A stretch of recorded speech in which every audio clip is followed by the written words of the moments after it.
there, my name is Shane Craddock, and this is the Inner Edge podcast, where I share a different take on how to lead and live a sustainable high-performance life. Over the course of different episodes, I'm going to challenge the belief that tension, stress, and struggle are essential to success and creativity. My experience is that there's an easier way, there's a better way, and indeed there's an essential way that we need to explore for the times that we live in. So let's go ahead, let's jump in and explore. Hello there, I am just back from my annual event that's called the Thrive Experience, which I guess is the creative seeds for this particular episode that I'm calling a different definition of thriving. Now, the Thrive Experience is something that I've been doing pretty much for the last 10 years.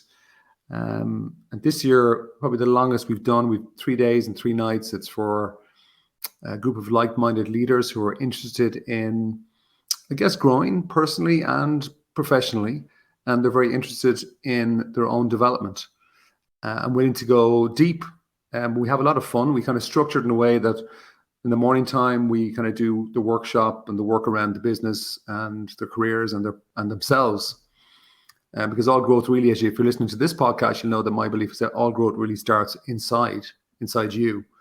And then after the morning's done, we kind of deliberately have a group activity, usually get outside in nature, do something fun, maybe a little bit challenging at times. And then we have a lot of fun and discussion and interaction over maybe a couple of drinks or dinner later that evening. Anyway, the whole thing is great, and it went great this year, really great group of people. And thrive is a word, I just think it's one of those words, just a great word. Like, I think thrive, because, oh yeah, you don't even have to kind of explain it really. People, I want to thrive. But at this year's Thrive Experience, I asked the attendees to consider what is their definition of thrive. What's your definition of thriving? Because you do have a definition in there. There is some sort of answer to that question in your mind. And the answer to that question is very, very important, because it will have a huge impact on your decisions, on the life you seek to create, and actually on your happiness and success. You have a definition for what thriving means to you, and it probably isn't just what the dictionary says. So the key point I want to bring up today in this podcast is to encourage you to consider your definition of thriving. What does it look like?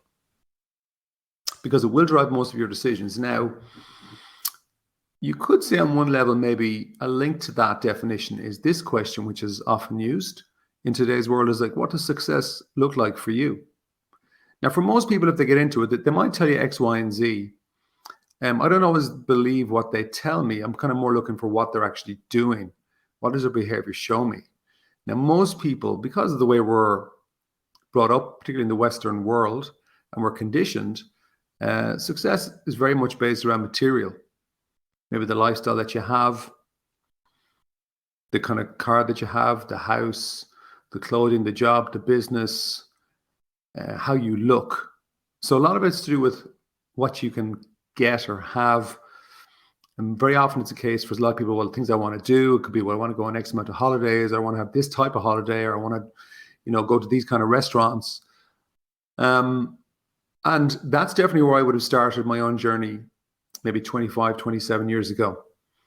That I believe that thriving for me was getting what I wanted and creating more of what I wanted. But that actually doesn't seem to be the case. Now, if you get into any of this area, particularly on thriving, one name you will find popping up a lot, particularly on the scientific research side, is a man by the name of Martin Seligman, who is regarded as the founder of what's now called positive psychology, which is different to positive thinking. Positive psychology is just a better way, I think, of looking at the psychological model. Now, one of the things that he came up with, he was researching, well, what is it that makes people thrive? And let's study people who actually do thrive and see, can we model that? Now, I'm going to share with you just very quickly what he found, but I think it's also limited in my experience. As somebody who has actually applied himself to that model, the problem with a model is that it's only as good as it works, but every model will have limits. So he came up with this model called PERMA, P-E-R-M-A. It's a 5-point acronym. P stands for positive emotion. E stands for engagement, R stands for relationships, M stands for meaning, and then A stands for achievement. So positive emotion, engagement, relationships, meaning, and achievement, PERMA. Now, there's loads of stuff online. You can find, he's actually got a very good book called, I think it's called Thriving, or no, it's called Flourish, that you can check out. Again, it's written from a psychologist's point of view based on research, so there's a huge amount of validity to it. And here's the bottom line. If you apply yourself to that model, it will make a big difference. But I'm always looking for the edge. I'm looking for more than making a big difference. And so what I found myself is that for me, I suppose the key one within that, if I'm looking at it now, really is positive emotion. Positive emotion, that's the one I'd be looking at. Why? Because that's the one that I can actually have the most control over. And I can have a huge amount of control over engagement and meaning, but I think actually my positive emotion hugely affects the way I approach every other letter there in that acronym. And what I'm hinting at here for me is that from my own journey, and this is where maybe I want to provoke you a little bit, is I think thriving for me is not so much about an outcome or what I can have or what I can do. Thriving for me now is more a feeling. Do I feel like I'm thriving? And what I find fascinating by that is that I can be in circumstances that may not be ideal for my mind, but inside I'm thriving. And if I'm able to have that sort of positive emotional effect on myself, regardless of circumstances, it means that I can thrive in any circumstances. It's not just about everything perfect in the world. Even in very challenging circumstances, I can actually thrive without being detached. I can still be, engaged in the situation, but perhaps not overly attached to the outcome. Hey there, I just thought I'd take a moment to remind you, in case you haven't or you're not aware of it, if you haven't signed up for it, that I have a weekly email. You can access it by going to my name on the website, ShaneCraddock.com, 1D. I've been doing this, believe it or not, for 15 years, since October 2008. It's a short email, it goes out every Monday, designed to be read in less than 60 seconds. It's a little bit of inspiration on business, life, leadership, and whatever else is top of my mind. And it has gone down very well. It was the inspiration for my book, Inspire Me, which is available online and on Amazon and a few bookstores. So if you're not on it, maybe check it out. I do my absolute best not to overspam, oversell. Every now and again, there's a little bit of selling, but it's really to do with stuff that's, I think, relevant.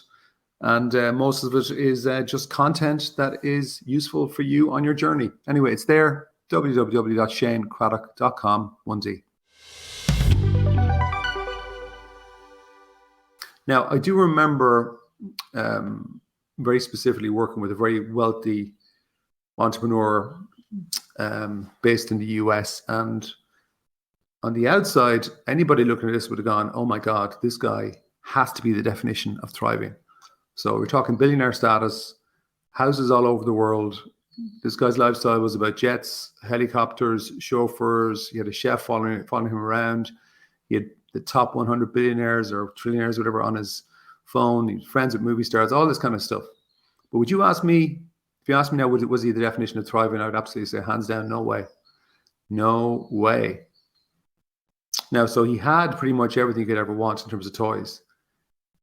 He seemed to be doing a lot of stuff that you think would be really cool in terms of going to the right parties or hanging out with the right people or even doing particular types of work, even with charity sector. But I got to see behind not the Iron Curtain, I got to see behind the curtain, the Wizard of Oz curtain, to see what's really going on. And that's, I guess, maybe one of the fortunate aspects of my job is that I get a chance to see what's going on really with people. And what you would have seen here is that somebody who was not thriving, because the inside feeling inside was the absolute opposite of thriving. So this brings us into the realm of being. How are you inside? And actually, we think, even as you're listening to this, there's probably going to be some amount of people thinking, yeah, well, that's that person. When I get all that stuff, I'll be different. I will be thriving, and that's when I will thrive at my all-time best. And the reality is, that's actually a false myth. It just isn't true. But what's amazing is that if you can enhance your thriving feeling now, it does actually enhance your ability to succeed at a much better level and create that material success if that's what's important to you. Now, I suppose on that point, what I'm asking you now to consider is, right, well, what's your definition of thriving? Honestly, what is it? And instead of just thinking about it wherever you're listening to this podcast, maybe at some point today or maybe tomorrow or over the coming days, make a little time, maybe half an hour, 45 minutes, get a cup of coffee or a cup of tea or a favorite drink, sit down on your own and write that question. What is your definition of thriving? You probably initially will think, well, okay, there's probably a certain figure or money I have in there or lifestyle or maybe the way I want to work. Maybe it's to do with fame. Maybe it's to do with how you look. Or even ask yourself now, if you were to score yourself out of 10 for a thriving feeling, how would you score yourself? And based on that score, ask yourself, well, why are you scoring it that way? And what do you think now is, and think is the key word, what do you think is going to bring that score up for you?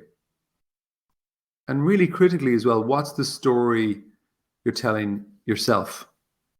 What I find fascinating with the event that I just talked about at the start of this podcast is, and I've just been reading through some of the feedback from some of the attendees after the event.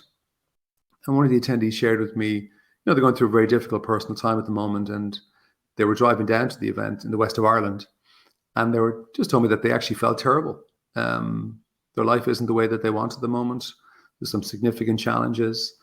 And they're kind of asking themselves all the time, they realize they're asking themselves, well, what's next? And they weren't sure how they're going to engage or get on with people, and they actually were starting to dread even the event. But they went through the process, and during that process, as you'd probably guess if you're listening to this podcast for any much time, I tend to focus on the outer and the inner, with a heavy emphasis on the inner, because the inner is what drives the outer, really. And the person shared with me that they just realized that they were telling themselves a story that wasn't serving them. And they're also asked themselves a question, which is, what's next? But bizarrely, that kind of question is actually what blocks your ability to thrive in the only time that matters, which is now. For a lot of people, it's about, okay, when I get there, then I will thrive. Then I will really that'll be success. And there's nothing wrong with sitting there. In fact, that's what we're creative beings. We need to strive and create amazing things. But in my experience, the quality of what we create, the impact that what we create has on other people and in our community and in our environment and our world is dramatically better when we are coming from a place that's already thriving. And if you think about it, again, if you've listened to any of my previous podcasts, a feeling only comes from what you're thinking. They are directly related. You feel what you think.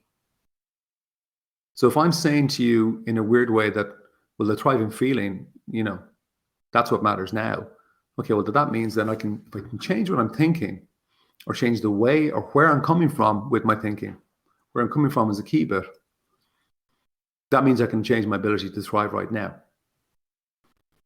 And the truth, I suppose what I'm seeing is that you can ramp up your thriving score, if you want to call it that, today, just by adjusting your inner world, just by adjusting your thinking. Now, it's not about pretending, it's not about positive thinking or being Pollyanna. For me, it seems to be more about being aware of how your inexperience is created. And really that's down to three things. It's down to your mind, it's down to thought, and it's down to the attention that you bring to thought. I can bring attention to certain thoughts once I'm aware of them, or else I can take my attention away, just like that person did when they're asking themselves, what's next? They realize, oh, I keep on asking myself that question. I'm blocking myself from thriving. Drop the question, take my attention away. And when you increase your thriving score, your thriving feeling now, today, which seems bizarre perhaps, because even if you're he doesn't realize the circumstance that I'm in. Fair enough, but I've been and have had my own challenging circumstances, and I am aware that I can still thrive or have that feeling of thrive, even when I'm having to engage perhaps with down in the trenches or even engaging with the devil. And if you can affect today and control, and you can, your thriving feeling, your thriving score, that ripples into your world. It ripples into your results, your relationships, your impact on the world, your focus, your thinking. And so to leave you with this particular thought,